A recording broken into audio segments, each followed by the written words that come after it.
Hello and welcome, this is rooflemonger, and in this edition of Let's Learn Dragon Ball FighterZ, I want to talk about the value of the low block stun assist.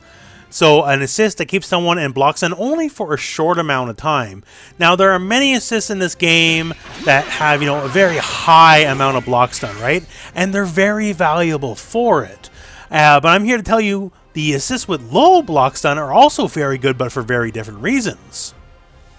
Now, first here, just to directly compare, why the high block stun assist is generally considered so valuable is because it allows stuff like this, where I can just kind of go into whatever here.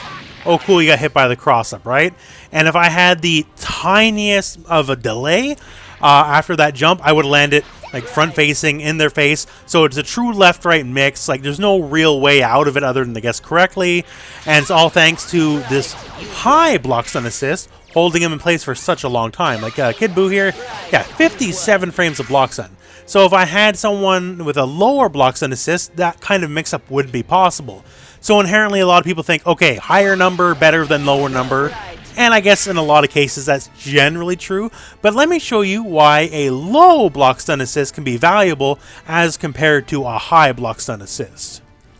So now we have swapped up the characters a little bit here, and two new assists we're going to be using are Trunks and Frieza. So Trunks A assist has 14 frames of block stun.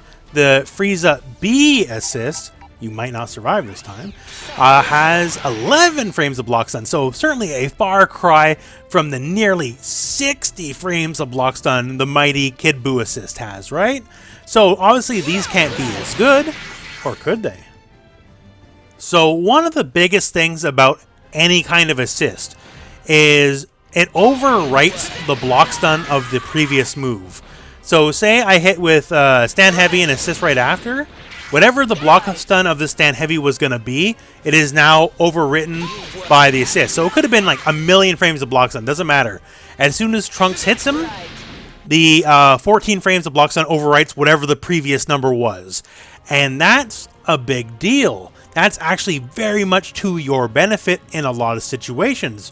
And I picked Videl because, hey, her auto combo string has a throw attached to it. Now, normally, if I just go for it because the enemy's still in block stun, it's never going to hit. You can't throw someone in block stun. That's one of the key rules of this game and pretty much every fighting game for the most part, right? So even if I think I'm cute and try to delay it or whatever, not going to work. That used to work for Android 16 back in the day, but they were scared and they nerfed it, so that's gone. But yeah, so it doesn't matter how much I want to delay the throw. It's just not going to come out unless I actually get a hit.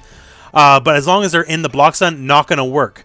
Now, using what we just said about how assists overwrite the block stun of the last hit, let's use that.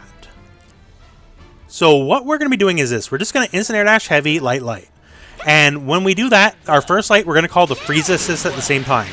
And the Frieza assist is going to hit directly after the second hit of the auto combo, overwriting its block stun, thus making the lower block stun of the Frieza assist take over, so the enemy will recover faster than they normally would, and that's actually a good thing, because they're going to recover just in time to get thrown. So as you can see right there, they got thrown. So they can only be thrown when they're not in block stun, and thanks to the Frieza assist overwriting the previous block stun of the second hit, they recover much faster than they normally would, thus they return to neutral basically, and then they are able to be thrown when they normally would not be able to be thrown. Now, one of the best things about a setup like this is, hey, what if they don't block, right? What if they just get hit? Well, it turns out you still throw them.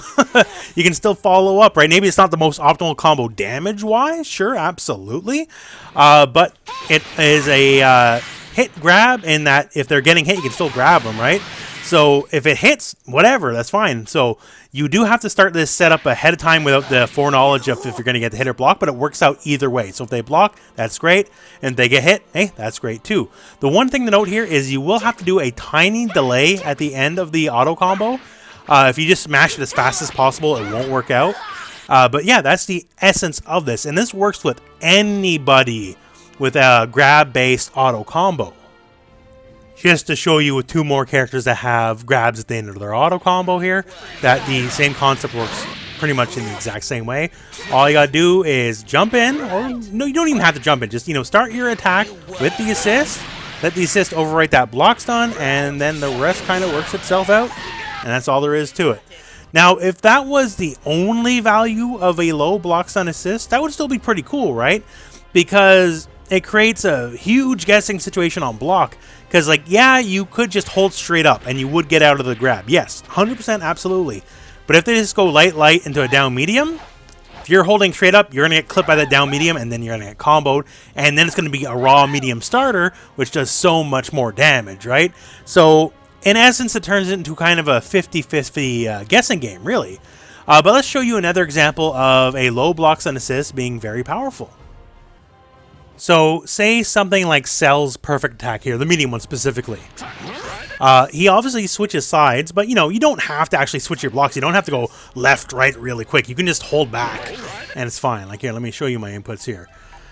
So, if I have it set here, and I'm just going to hold back to block, it's fine, you know, because it's all true block string, and you don't have to worry about left-right stuff in the true block string. That goes for any move, any mix-up, whatever. As long as you're still in block stun, left-right doesn't exist. It's not a concept. But, once again, with low block stun assist overriding block stun of certain moves, what if you were no longer in that block stun? What happens then? So, same idea here. I'm just going to block that nasty old perfect attack by holding back. I'm untouchable. Wait, how did I get hit? Let's see that one more time in slow motion.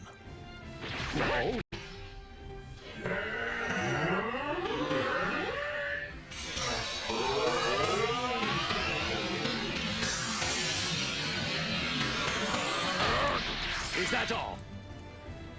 So, thanks to the low block stun Trunks assist, it overwrote the block stun of the first hit of the perfect attack, and then Cell, me, the person playing Cell, returned the neutral before the second hit of the perfect attack comes in, meaning it is now an actual left-right mix-up. So if we had the help of the almighty Kid Buu assist, right, you know, the one with a million years of block stun, we can never pull a stun like that. It's only thanks to the lower block stun assist overriding the current block stun that allows for, like, these left-right shenanigans, right? So that is another example of how powerful they can be.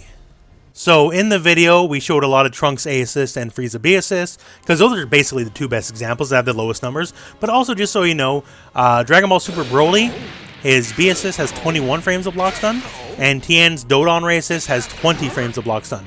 It's a little harder to pull the shenanigans off we showed with these guys earlier in the video, but it is still possible, just so you know. Once again, yeah, the high block stun assists, they're very valuable, and for very good reason, absolutely, right? There's a reason why they have so much mix-up potential and other gigas to work with. But just don't write off certain other assists just because they don't give you the big block stun for the big mix-up, right? Because sometimes it might give you a mix-up in a different way. So anyways, I guess I'm rambling on a little bit at this point. You know, not everything has to be Kid Buu A assist or Bardock B assist to be valuable.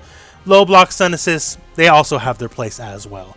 And that's the end of this video, my friends. So hey, thank you very much for watching. Hope this video has found you well. Go out and play some Dragon Ball.